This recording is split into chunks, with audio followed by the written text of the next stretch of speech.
I could talk about that for quite some time, but there are some general trends that we're seeing happening. For example, the move to decarbonization of our society, which is a total priority now. And people are realizing that this is also an amazing business, right? So decarbonization means, for example, a different way of keeping animals, or as some people are already experimenting with artificial meat, meat from the lab, which is not really artificial actually. It is from a cow, but it's grown in the lab. I tasted it the other day. It's actually okay, right? And it's about $2,000 a pound. It's a little bit priced out right now, but. Just as one example, Richard Branson and Bill Gates have invested, and they're saying in 10 years, the meat from the lab will be 1/10 of the price of regular meat, and without any environmental side effects, and cleaner, organic, you could even say.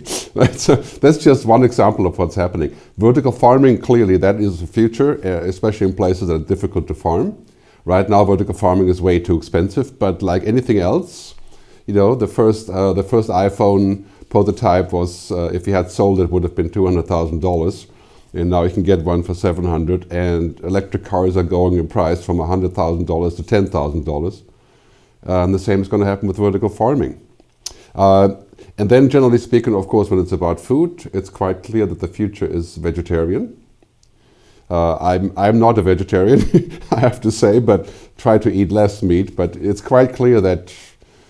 As we're heading towards a population of, maybe 10, 11 billion, less than we had anticipated, we're going to have to solve the protein problem, and that's not going to be solved with pork and grown in Brazil.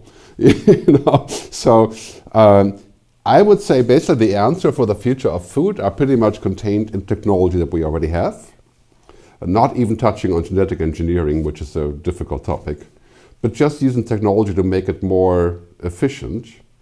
Yes, and then we're going to have all kinds of, apart from the ag tech, the agriculture technology that we're getting, we're going to go back to permaculture, clearly, also organic foods, different way of raising animals, like I was saying before.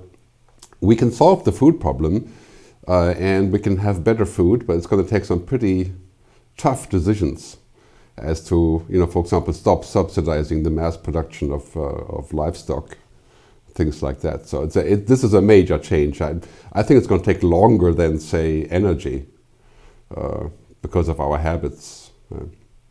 But if you look at a world of roughly 11 billion people, continuing as we are is just not an option for food. And apart from food, we're also going to solve water. This is the other thing that's happening right now, is that desalination is becoming a lot cheaper. And we're going to use different technologies to produce water in remote places. So this is all just a question of shifting the money, away from the old patterns to the new patterns. And now you have politicians making that move in many countries, like New Zealand. Even America, people are discussing what's going to happen to the cattle industry, and it's so yeah. There's lots of good things happening. I'm quite optimistic. Yeah, this is obviously a difficult discussion, but clearly. The stats are showing that we're going to have roughly 40% of the world will be from Africa in 30 years. That as one of the side effects of all these things that are happening with population, because they have a lot more kids, and when they get more healthy and better water and food, then of course they have a lot more people. The amount of young people is the highest amount, proportionally speaking, than any other continent. Right? And as people are improving and rising a little bit out of poverty, then over time, roughly 30, 40 years, the statistics are quite clear. The world will be dominated by Asia and by Africa in terms of population. Right? But generally speaking, I don't really think that population growth is the number one problem. As we are discovering technology, how to deal with more people and to live better and healthier and in a sort of people-planet environment. And of course, there are people saying that we're going to be a multi-planetary species. Now we're getting really out there, right? But yeah, that is not impossible. I would say roughly 30, 40, 50 years before we have other options for, that sounds truly crazy, right? But yeah. So I think overpopulation is an issue, but not as big as the Club of Rome said, originally. Lots of, and of course education clearly makes a difference in people's life, and they make different decisions, right? because they are more educated. And of course, we're going to see the trend is not to move into the city as much. That's going to be true for the next 10 years, probably. People are still moving to the city, especially in Africa and many in Asia. But after that, we're going to have enough technology to do whatever you want to do in terms of work, working in the cloud remotely, pretty much from anywhere. So that's also going to change the structure of cities, which means cities will be more about social things, meeting, culture, opportunities, and most cars will go away in cities, right? Because when we have car sharing, electric cars, autonomous vehicles, we don't need to own all these cars. So in many cities, that's going to unlock 30% of real estate and parking. Imagine what could happen with that. And Asia will be the leader for that, clearly. So that's going to be roughly 10 years until we see that happening. Yeah, I read as widely and as deeply as I can. My Kindle queue has about 264 books in it or something. If you go to my website, futurewithgerd.com, there is under media, there's a tab that says the books I'm reading. So there's a whole list there, right? But I read very widely. So for example, one latest book I'm reading with great relish is Bill Gates on climate change. Just came out last week. It's one of the only positive books about climate change. And then there's Cristina Figueira, who used to run the UN climate change panel, called The World We Choose. My company, the Futures Agency, there's 47 of us in different countries doing different domains for future work, and we help each other get up to speed. But in the end, my job isn't to know everything.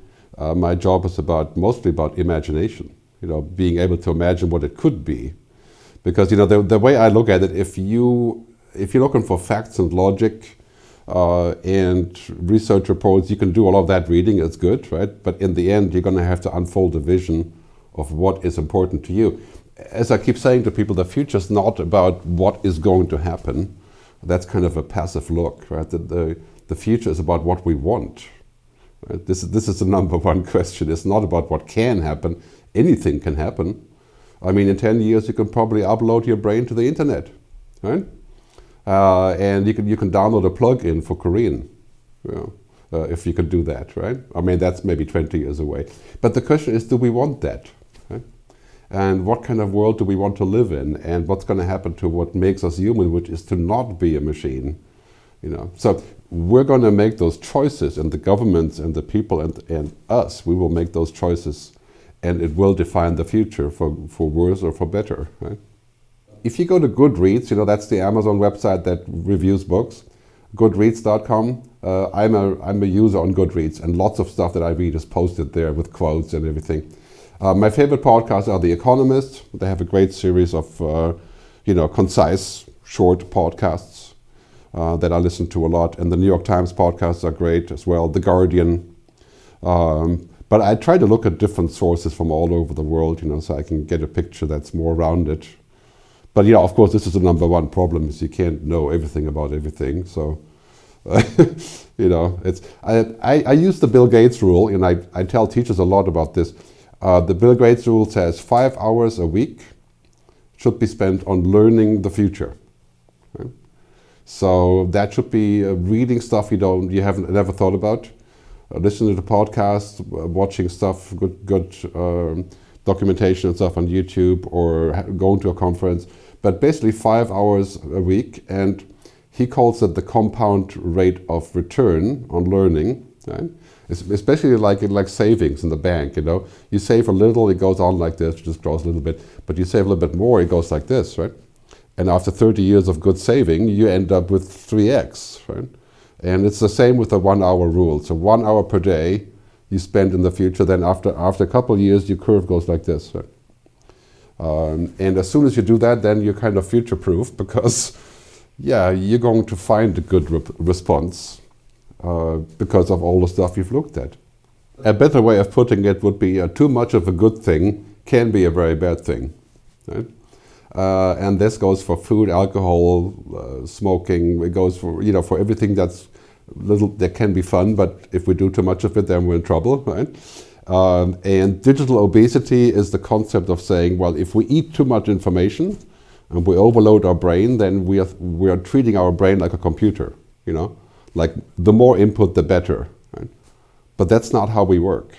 We don't work like a machine that gets a trillion data feeds and then we find a better solution. We're much more organic than that. So it's very important to cut back on the intake and also to think about what exactly you're taking in. The old saying, you are what you eat, right? I always say you are what you read, right? And you are what you watch. So you spend your time watching lots of Netflix disaster shows, you start thinking about the world as being a disaster, right? And it's the strangest thing, when you're talking about what we're consuming online. Barbara Hubbard, who was a good friend of Buckminster Fuller, favorite futurist of mine, she said, as we see our future, so we act, and as we act, so we become. Right? So therefore, I would say we have to be careful about getting too fat in our heads, so to speak, with all that input, and we filter out the stuff that's not good, So we should be much more rigorous on, what we spend time on. And I think this is just a habit, that after a while you can resist the temptation to eat more. Yeah. When I was a musician, I lived in Las Vegas for a year, and I played at Caesar's Palace in Las Vegas, and I had the hands-on opportunity to watch how people eat that are paying $10 for a flat rate buffet that's about 200 meters long, right? So you can imagine what you look like if you do that for a year, right? And I think it's the same as happening now with online digital activities. We think that more information is better, or more noise is better. But the reality is that it's just not human. We're not made to receive constant input on the data level, on the intellectual level. We're actually the opposite. Our main input is emotional. And this is why teaching is so important, right? Because the main input isn't the data you provide, or the knowledge, or the information, or the nuts and bolts. It's everything but that, really. Right? And that's very important to remember. This is why I think teaching has a great future, using the tools that we're getting, right? Because this is what we do. Humans are about engagement, experiences, emotions, relationships.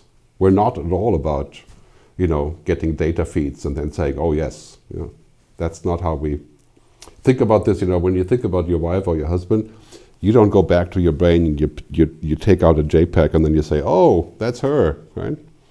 This is not what we do. This is what computers do, right? It's completely like binary, right? So we have to be very careful about putting too many images in our brain because then we're getting confused about what's what. Yeah, we don't really live in an information age anymore. That age is closing. If you can see, we're very close to the place to where I can go anywhere, like on my wristwatch, and I can say, show me how Korea does with English language training, how many people graduate, what their skills are, as opposed to Taiwan and New Zealand, and it will just answer me, right? And this is basically the lowest level of data and knowledge is going to be available like this, and very well done too. Right? There's a new artificial intelligence engine. It's called Talk to Anyone. It's not really public, but you can see it on YouTube. There's a couple examples. And there you can go in and say, I want to talk to Elon Musk about, why should we go to space? And you type in a message and Elon answers. Right? Well, the AI that pretends to be Elon, right? But you can talk to,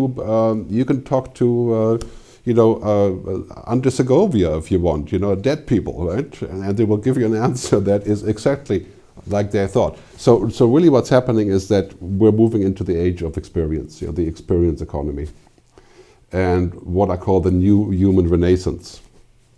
Now it sounds strange when we think about what's going on around us now, but in the 15th century, right, we had Leonardo da Vinci, who basically reprogrammed the entire society by saying, religion and dogma and stuff, that's all okay, but really in the end this is about human unfolding, right?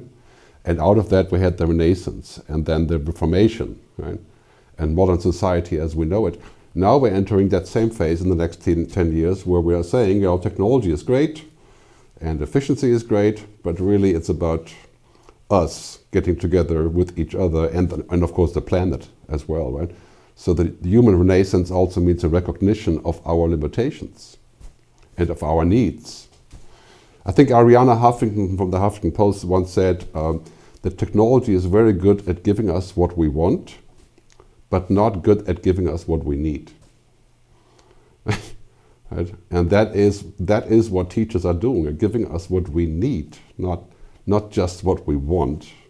You know, of course, everybody wants like free phone calls and free music and things like that, right?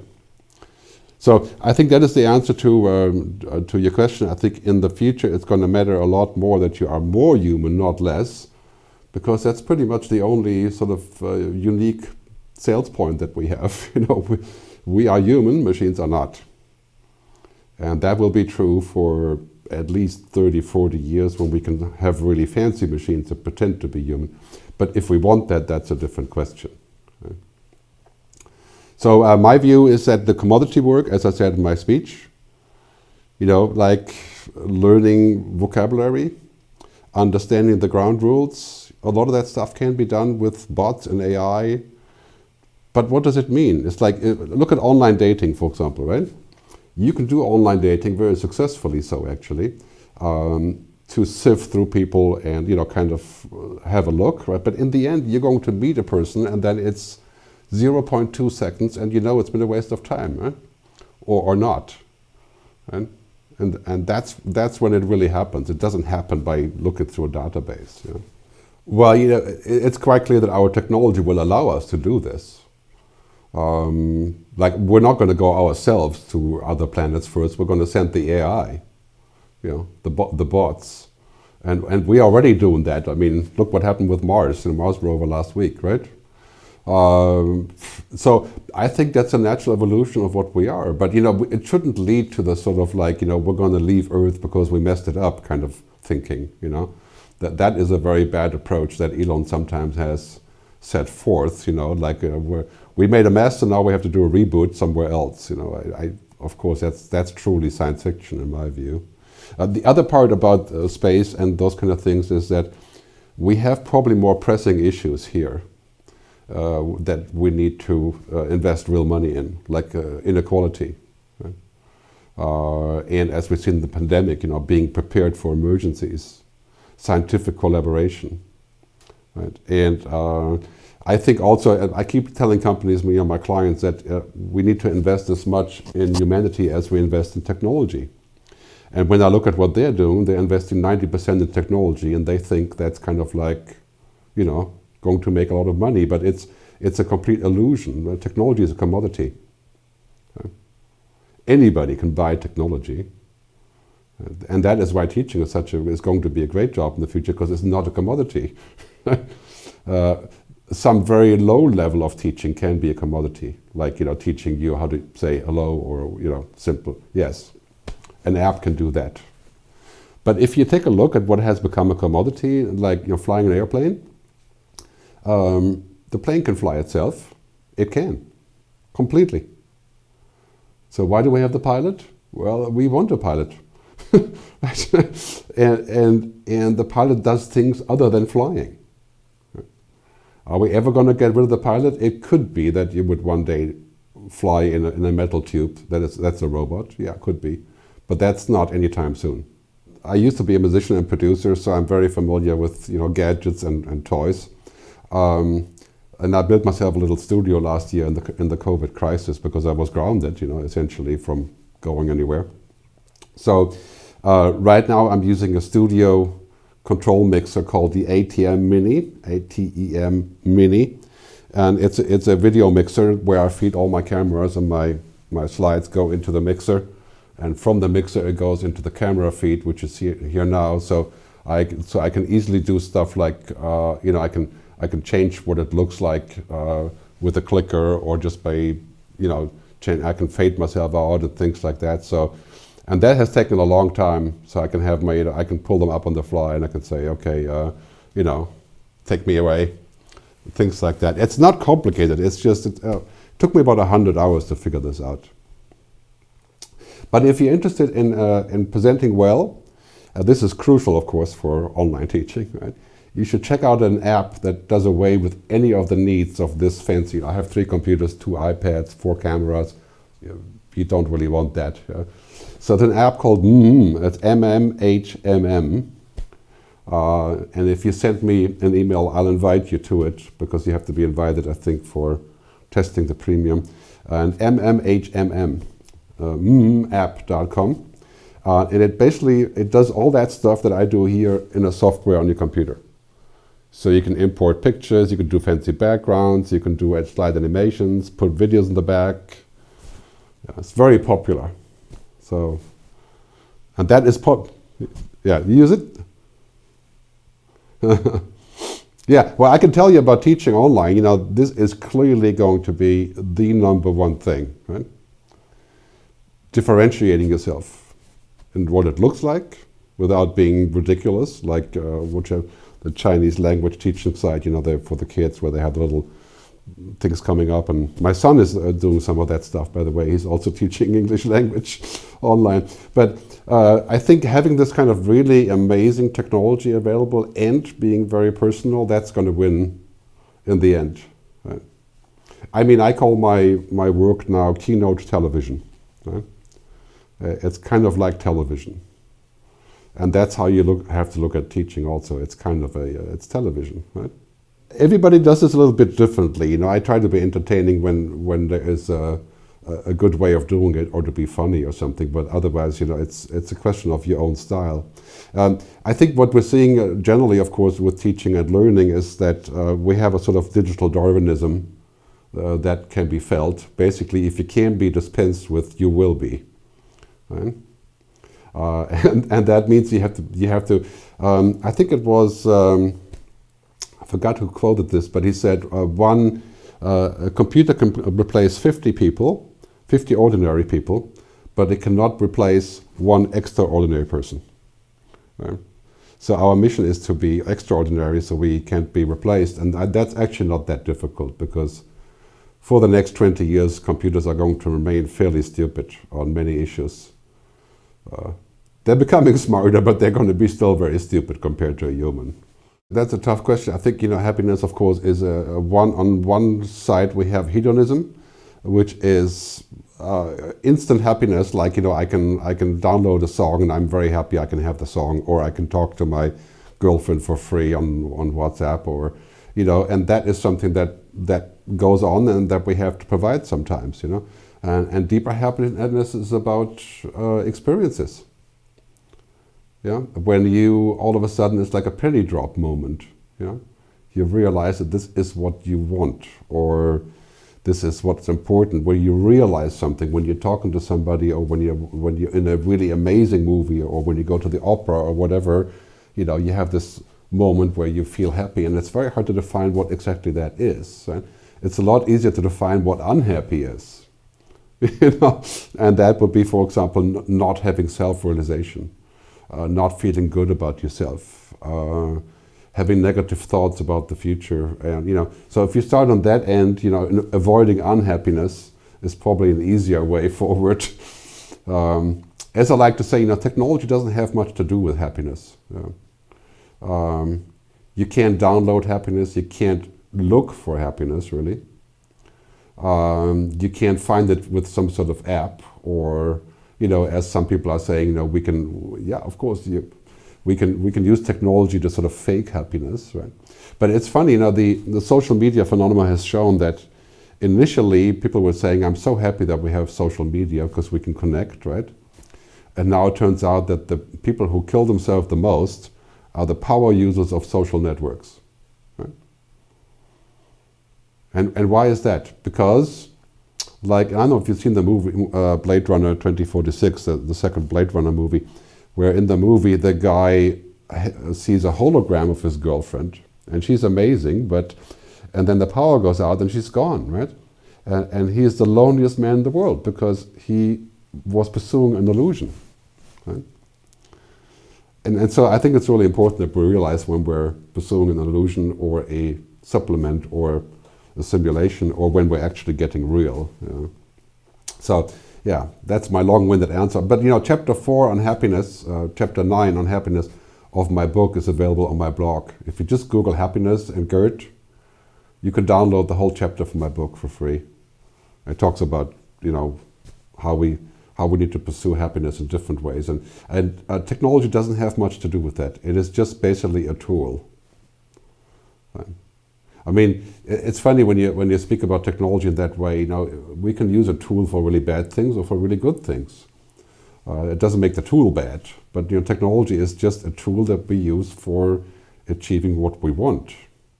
I think the people themselves there are a lot of good people there.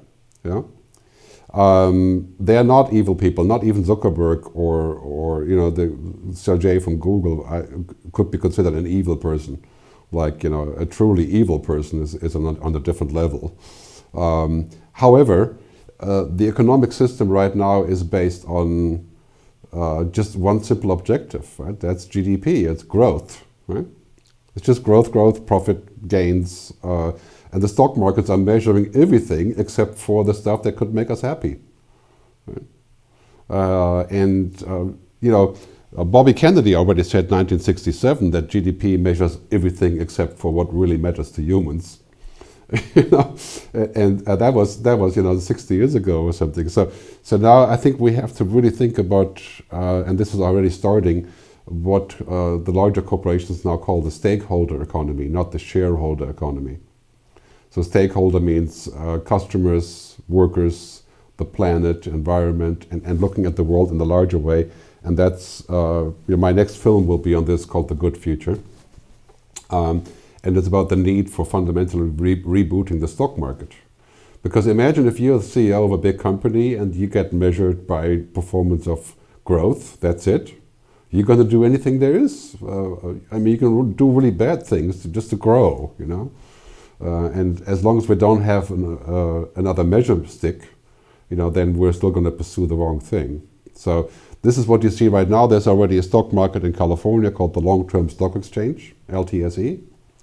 That's where companies are listing that subscribe to people, planet, profit, not just profit. And executives don't get paid the bonus without ticking all those boxes. So I think this is all going to happen in the next 10 years because it's quite clear if we pursue growth, just growth, we're going to grow and explode. Right? Basically it's 20 years. Right? And climate change is only the first one of those clear demarcation lines. Unlimited growth doesn't exist in nature. There's no such thing. This is a vast topic, of course, because China does not have the same sort of approach to data privacy and data usage than many other countries. But of course, then again, it's a different culture. But big data, the idea of data being everywhere, we're just at the beginning. You think that there's a lot of data about us? No. Just wait until our biological data goes online. Right? Our DNA, our genome, our phenotype, and it has to, because then we can solve cancer. Right? Imagine if all of our DNA was in the cloud and we could compare all of our different issues that we have, and we could therefore derive a map of what the issues could be, how we could address them, and genomic analysis and sequencing and so on. We can do that. But basically what happens with data is that as we're going fundamentally more into the cloud, everything moves into the cloud, right? Your money, your information, your books, your DNA, everything, right? And then there's vast advantages of that, but then there's issues about control, right? And privacy. And so basically what people are working on now is a global system for data governance. European Commission is working on that a lot, and I think there's an initiative in Japan as well, and all over the world, is to be able to have a data identity supervisor, that says you can have this, but you can't have that. And so the free for all that we have now, like anybody's data, we use any which way you want, that will clearly not work here, because you end up being subject to manipulation like you have in social media. And it's funny, that's not even media, it's essentially an algorithm that is meant for pitching advertising. I think we can already see that augmented reality and virtuality and virtual rooms are everywhere now.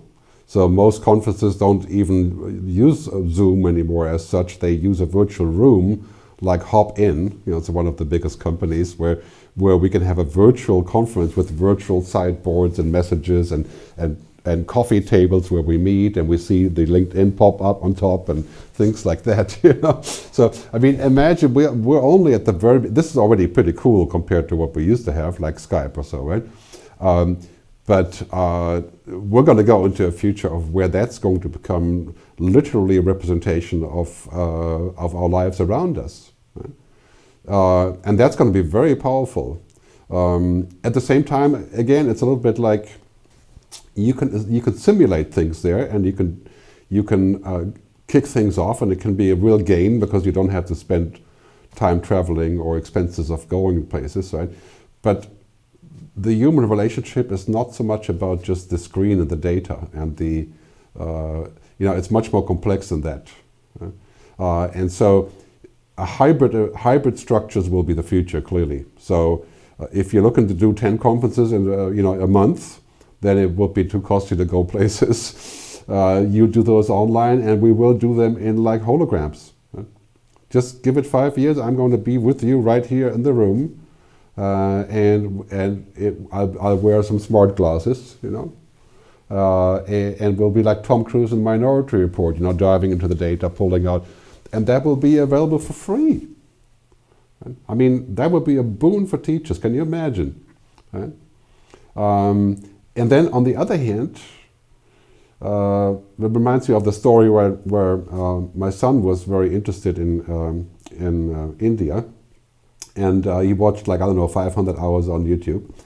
But then when he actually went to India, he sent me a message from the night market saying, I learned more on the night market in Mumbai in 0.4 seconds than 500 hours on YouTube. And why is that? Well, it's clear, one is just a sort of a data-driven approach, right? So clearly the hybrid way is the way forward, because what happens between people is not easily translated into a digital stream. That's why online learning is such a dual-sided affair. You can kick things off in so many interesting ways, but in the end, real learning happens between people, and also in an often subconscious way. Right? I think it's obvious when we look at the results of, for example, MIT is publishing all of their courses online for free. You can study at MIT for free remotely. Right? And why do people still go to MIT and spend $60,000 a year? Well, because everything that is happening at MIT is going to make your life completely different. Right? And it has nothing to do with the courseware, but everything to do with the interface and the experiences. So as to your events, I would say I would continue digital to create bonds and to keep the information flowing and to make it easy for people to participate, and at the same time carefully go into real events again when we can. But clearly people are going to have different emphasis in the future. They will say they will only go to a real event if it totally beats everything else. So the bar for a real event is going up. And I guarantee you every real event, every real life event will have multiple data streams for digital participants. For example, on side screens or on the mobile. So you can probably participate in 3 or 4 different ways. You could be in an augmented reality room, you could be in the real room, you can watch the stream on YouTube. More tech, basically. We look at it a little bit like car navigation systems. When GPS first came out in car navigation systems, the thing was this big and sit on the passenger chair, and you have to be a programmer to use it, right? And then it got better and better, and now I just speak to the car and I say, take me to the grocery store, or order a Starbucks for me to pick up, and the machine does it, right? And so we've learned how to deal with it. The machine gets better, and it's going to be the same here. The learning curve is steep for many of us, when you're a traditional teacher or when you use, it's a steep learning curve. But I always say to my futurist colleagues, this is a learning curve that, whoever masters it and then comes out the other end will have a lot of benefit from it. This is kind of like saying, that we should focus teaching our kids about data, information, and simple knowledge, providing them with the tools, right? But of course, the bottom line is all that stuff will be easily available instantly using smart technology. So the lowest, if you look at the Maslow pyramid, right, going from food and shelter and all the way up to self-realization and wisdom, we don't have to worry about that lower part anymore, really. I mean, if you're going to focus just on providing nuts and bolts and facts, you won't exist, because what it really means to teach is to teach everything but that in the end, right? Because the nuts and bolts will be easily conveyed. This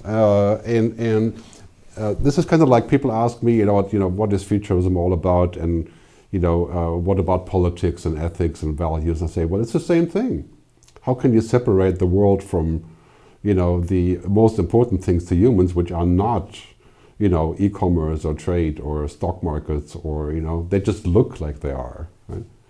But the real issues are always going to be about society, about ethics, about values, about understanding each other, about, and the most important thing, of course, in language is that really what you're not saying is sometimes the most important thing, right? Or the subtext, right? So if you only teach people the text, they will never understand the subtext. Then it's like teaching a robot. So it's like I always say, the more that we connect, the more we must figure out how that creates value and what we want to do, right? And we should not think of ourselves as being, just about efficiency. And so, I think the further we go with this, the more experience you can provide, because in the end, students will come to you if you provide an experience, right?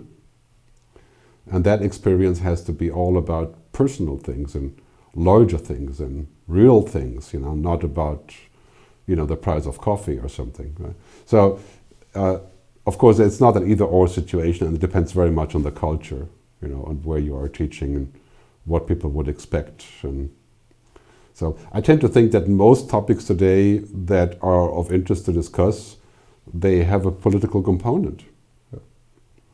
And it's very hard to stay away from that. It's like, at what point do you speak out against Donald Trump? I mean, these questions are popping up left and right now. And because of the COVID crisis, people are saying, I want to hear what really matters. I don't want to hear the other stuff. People are much more interested in solutions now. And that's gonna only increase. I mean, keep in mind, like I said in my speech, the next 10 years will bring more change than the previous 100 years. So whatever you've learned 20 years ago, that is still useful, but we have to reevaluate in the context of what's happening. I think we can be quite assured that technology is going to do everything it can to sort of displace routine work and to make life more efficient, right? But on the other side of that same equation is a simple example. I don't know if I showed it in the slides or not, but Amazon, for example, is the master of automation, right? And technology. And Amazon hired 247,000 people last year. Right? So Amazon is automating everything, but they need more and more people all the time. And why is that? Because there are people that have entirely new jobs. Right? And the same is going to happen here. I think it's basically just a shift up the pyramid. Right? So my view is that if you stay in the lower part of the pyramid, just the nuts and bolts, that will kind of fizzle out. Moving up the pyramid, that would be understanding, wisdom, on the higher part of that's kind of where we're going to go. Right now, of course, we're in deep trouble with tourism, but tourism is kind of like hospitality or restaurants or eating. It's inherently human to want to go and to meet and to experience. We're not going to give up on that. So this is one of the things that we need. Yes, it would be more efficient if we watched a YouTube video about India rather than going to India, but yeah, it's not at all the same thing. So tourism has to, however, switch into sustainable mode, right? That hasn't happened. There has been lots of abuse on this, like Airbnb, increasing the rents in all of the key places and things like that. So tourism has a good chance to reboot now, which is great. More local tourism, more responsible tourism, more sustainable tourism, more personal tourism. And we finally are going to have to pay what it actually costs. right? This is going to be the important thing about tourism. So if I go to Barcelona to experience the culture in Barcelona and use an Airbnb, I'm going to have to pay a culture tax, right? Because somehow we have to give back to what we have there. Yeah? So I think that's going to be a fundamental reboot, but I'm confident about tourism business because that is inherently what makes us go to places and meet other people, our curiosity, our experiences. That's not going to go away. We just have to really think about how exactly we do that, and what for example, I'm a great fan of compensation for, the circular economy in tourism, which means that you take things and then you give things back so somebody else can take, right? And that really hasn't happened very much, and I think that really needs to happen. Costa Rica is a leader in this, for example. And many other places, like especially in Europe, there's a lot of exploitation that goes with tourism. Like, if you go to Venice, I don't know if you've been to Venice, but, Venice has become a Disneyland, essentially, right? And people who live in Venice, they are like the props for Disneyland. It's been an interesting development. It's still a great place to go to, but it's completely it's basically run like a show, like a theme park, right? And so we don't really want that to happen when we overdo tourism. Right? It's the same that I was saying earlier. As long as your objective is to make as much money as possible, you will end up in a place where you basically abuse what you have and then you throw it away. Right? And so we have to think broader and put back into the system and reevaluate. For example, I'm a great fan of compulsory carbon tax for flying. Even though I fly a lot, it would be very painful for me and my clients, Well, I haven't, but when I will, it's going to be painful, right? So, yeah, but think about this for a second. If we all paid carbon tax on flying in some sort of fair way, we would raise trillions of dollars. Only part of that we could use to plant trees, for example. Or, all of the things that we currently don't have money for. So yeah, this is a long-winded answer, but I think tourism is a good industry. It just kind of right now it's been sort of the valley of death, for tourism and hospitality, and we're coming out of that now. And this is a great opportunity for a reset. We're saying what do we really want? Yeah, it's become one of my major topics because it took a long time for education to realize what is happening, and now also because of the COVID crisis.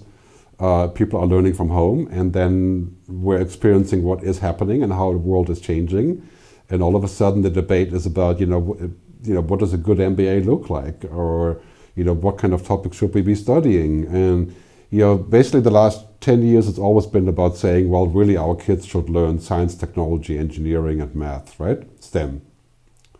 They should all be technologically versed, right? Turns out that is not going to be the key to the future. Right? Of course we need good technologists and scientists, but really we need better humans. And so we have to study the humanities, arts, education, music, sports, philosophy, ethics, while at the same time we need to not forget about technology and science, of course. So they have to be kind of on par. But to say that the ticket to the future is science and technology, that's a very narrow approach to what we are actually. Right? So yeah, and language teaching, of course, fits squarely in the humanities part. So definitely, I think there's going to be a lot of change there. And if you're looking at educational institutions and the states that run them, there's a deep amount of rethinking there right now. Because if you look at the numbers in the next 10 years, in 10 years about 50% of jobs internationally will be done remotely in the cloud.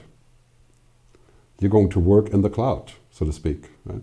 Like not in a physical place, like in a way we do now in so many ways already, right? And also 50% of jobs are not even invented yet, the new jobs. Our kids are going to invent their own jobs. As I like to say, culture eats technology for breakfast, right? This is all about culture. And in Europe, for example, we are primarily humanistic countries, like here in Switzerland. And so, for example, is Brazil, right? even though sometimes you wouldn't know it. But America has, of course, humanist fractions and segments, but generally speaking, America is not as deep centered on humanism than Europe, right? But that is happening around the world in different pockets, like New Zealand, right? Where that is making a strong comeback, and the performance is outstanding. I mean, New Zealand is one of the happiest countries in the world, right? And so is Denmark, for example. Right? I think that trend, you can see that happening everywhere, but it's going to all come down to the next 10 years as we're looking at what we want. Yeah? And Korea, for example, is a very good example for a focus on technology that is now starting to sort of lose its esteem as being the only important thing. Yeah. Now we're saying, well, technology is great, but what is it good for? And is it going to be really good for us to use lots of technology so that one day we wake up and we can't actually live without technology? We're like basically becoming technology. And so the bottom line in my book is, and this is also maybe a good wrapper, we should embrace technology, but not become technology. Because when you become technology, you become a commodity, and that is basically game over at that point. So you lose all your unique advantages when you become too much like a machine.